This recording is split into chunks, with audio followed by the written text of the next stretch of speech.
Nere du izena eta Nere tanatologoa da eta hil arte bizi programaren sortzailea.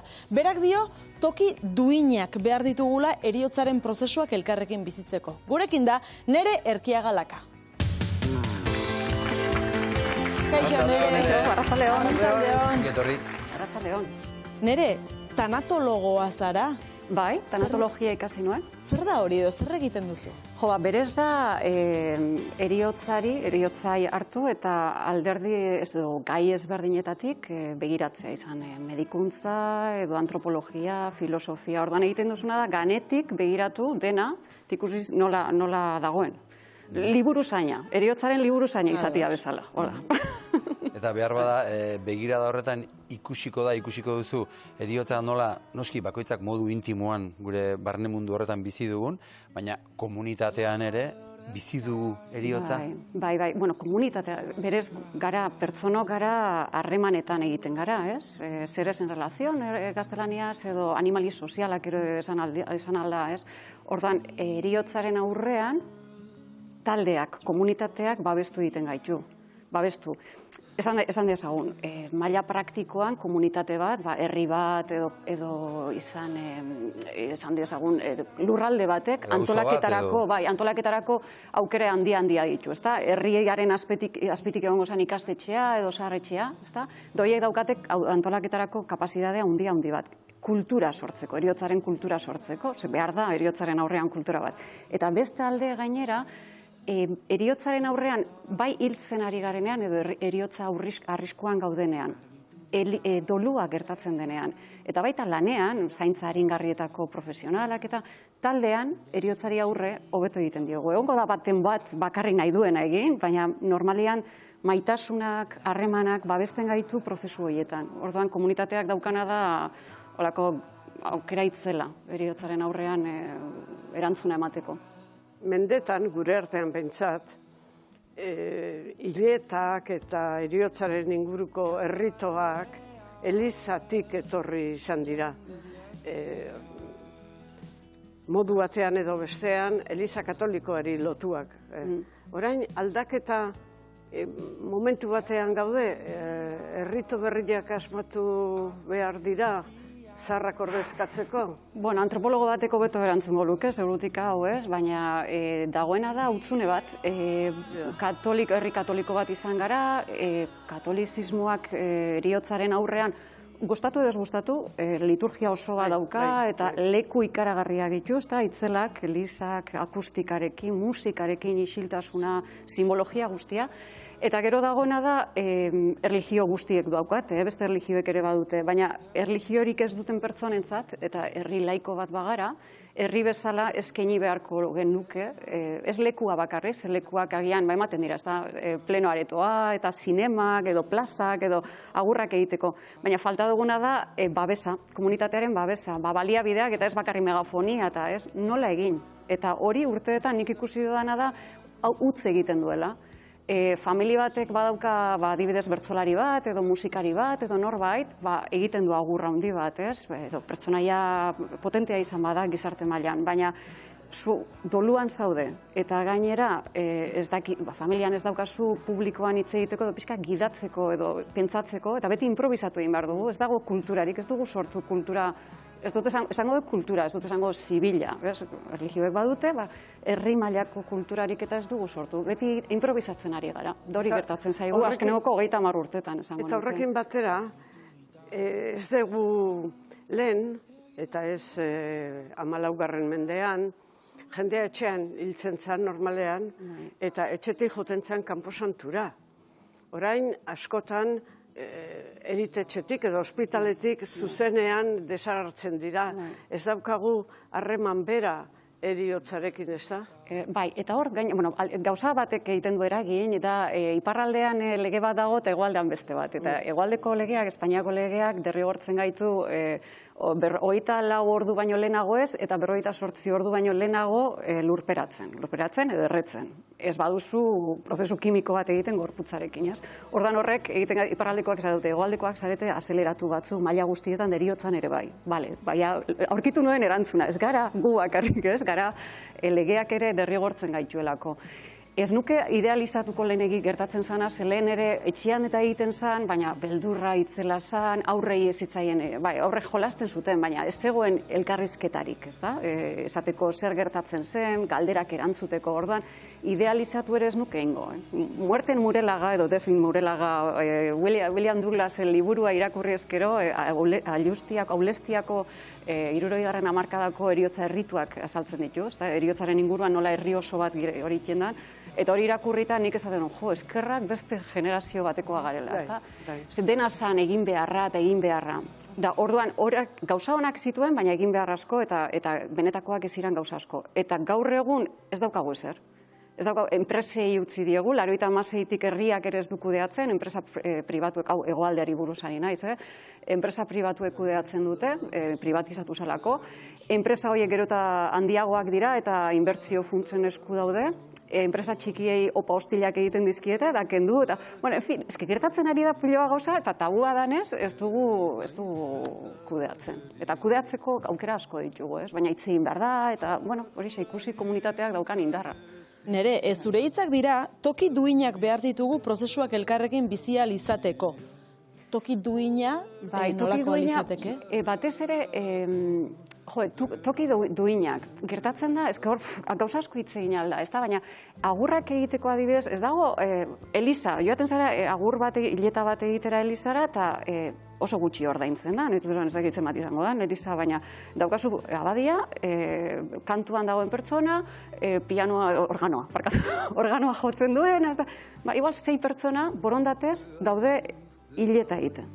Eta zuzaude, akustika honakin, lekua epela igual ez, baina bintzat babesa da, eta ez bazaude Elizan, egongo zara pleno aretoa, baina plenoa badago edo beste ekintza bat antolatu bada ezin izango duzu erabili, orduan libre dagoenetan erabili beharko duzu, beti ibili beharko zara libre dagoenetan erabiltzen, ezta?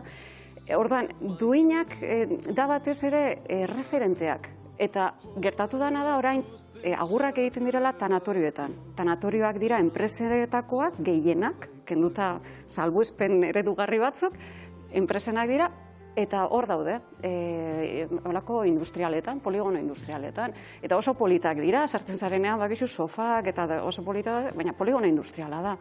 Ondo pentsatu ezkero, pasatu gara eriotza plazatik, poligono industrialera eramaten. 3 izango bagina komunitatea osatzen dugunak, bat hiltzen zaigu eta bidaltzen dugu kortara, ez?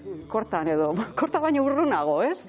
Ordan da pixkat, hasi pentsatuko bagenu esan, zergaitik da tabua, zergaitik ez dugu nahi, ez gara beldur, eriotzaren beldur, edo esaten dugu ez garela beldur, baina gero ez dugu nahi tanatorio bat, ez nago esaten errauske eta labe bat, tanatorio bat etxazpian.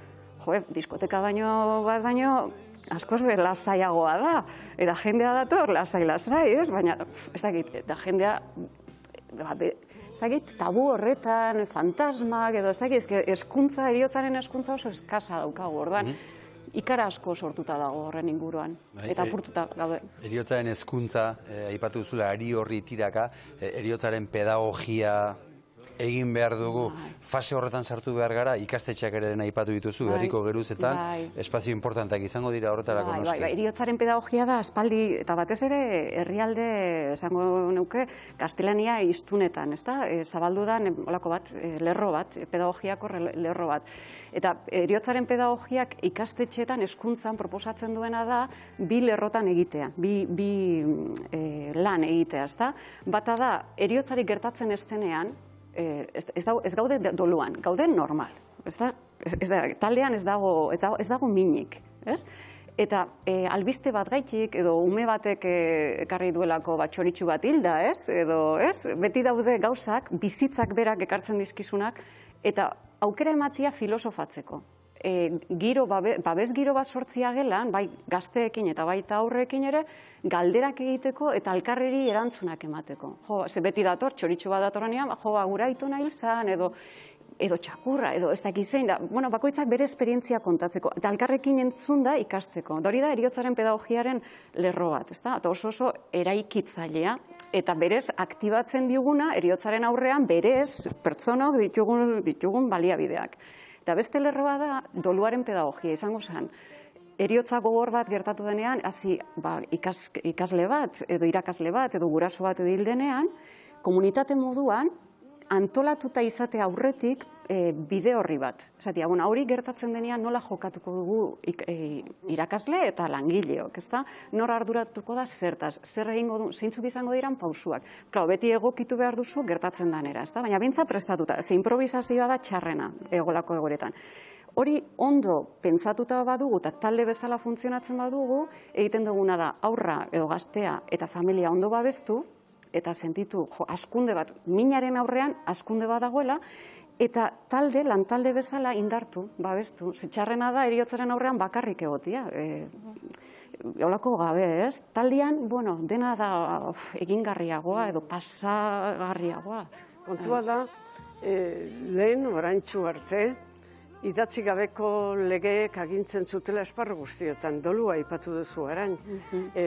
Lutoz jantzila jotea, ez dut ondo gogoan, baina zan lehenengo urtea beltzez guztiz, gero 6 hilabete edo beste urte bete gris pixka bat, more pixka bat sartuta, hori dana desagertu da.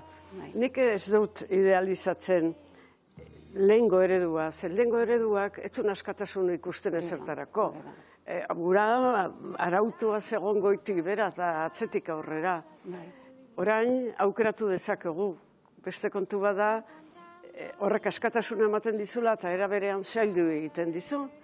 Ze ohiturei jarraitzea askoz errazagoa da beste bidea hartzea baino, ezta? Bai, hor lutoarekin marka bezala esaten dute, babestu ere egiten zuen, ze baltzesko jasten bazara abixatzen diozu denei, niri ez eskatu gauza handirik, ze nahikun lan daukat neure buruarekin, ez? Benetako mina bazen, ezta? Eta hori izan babesa, bai, komunitateak pixkala zaintzeko. Gero beti herrietan, pertsonok zaindu barik igual olakoak ematen ditugu, ezta? Baina hori zan, babesa gertatzen dana da, zuk esaten zuna, pixua handia zala.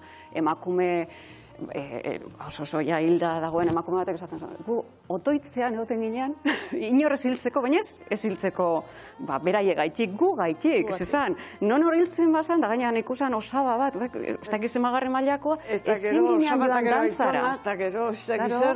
Eta ezin kendut lutua, ezin dantzara joan, hori batez ere emakumeengan zan pixua, gizonezkoek brazalete bat jartzen zuten, eta tabernara joan alziran. Paparrean zera beltz bat. Bai, askoz ere lasaiagoa zan gizonentzat, emakumeentzat zan, gogorra, eta gero aparte lana, mesaketara behar ziran, kandelak biztu, muerten murelaga liburua oso interesgarria da. Ulertzeko, ze babesabe bai, positiboan behiratuta zemat gauza egiten ziren, eta orain nola geratu garen analfabetu utz, benetan, pasatu gara, asko gehiegi izatetik, eserrez izatera.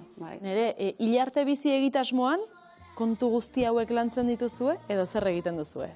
Bai, hilarte bizi nik egiten duena da, batetik herritarrentzako tailerrak eskaini, eta gero komunitate ezberdinentzako parte hartze prozesuak bideratu. Ni bietan trebatutakoa naiz, eta orduan, herritarrentzat dira tailerrak, gainera esaten zu, heriotzari buruz, joan egin behar da, tailerretara, esan aldut, oso ondo pasatzen dugula. Bai, eta jende hurbilduko da nik uste dut, ezta? Ze interesa sortzen du gai honek.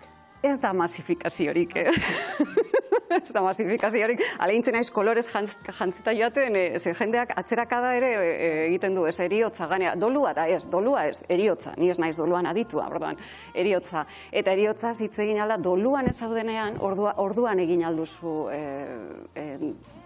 eziketa. Eta daude pila bat gauza ikasi behar ditugunak, ze askatasuna dugu eta eskubideak ditugu.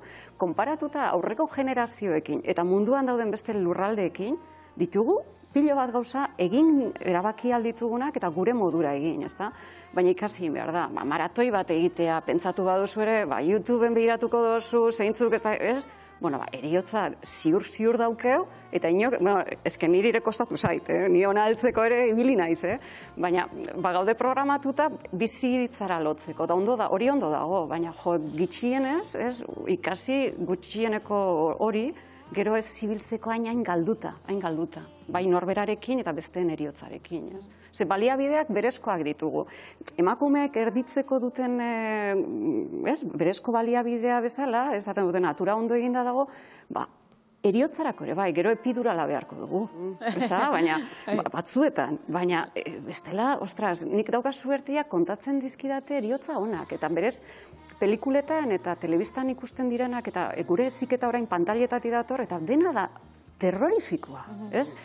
Ez badira Gazako irudi hain gertatzen ari dan lastasun hori, edo bestela ikaratzeko pelikulak, ez duzuna nahi tanatorioa etxaspian, fantasma guztiak etorriko dira, edo bortizkeri asko, edo drama ikaragarriak. Eta kontatzen dizkidatena dira, ostra, tristea da, negarrein behar duzu, maitasuna galtzen duzu, pertsona maite duzu, pertsona galtzen duzu, hori berreraikin behar duzu. Baina kontatzen dizkidatena dira, hori, esaldia, baina ederra izan da. Jendeak ezin du sinistu, baina ederra izan da. Ze dago, maitasun pilo. Maitasuna dagolako. Maitasuna dagolako.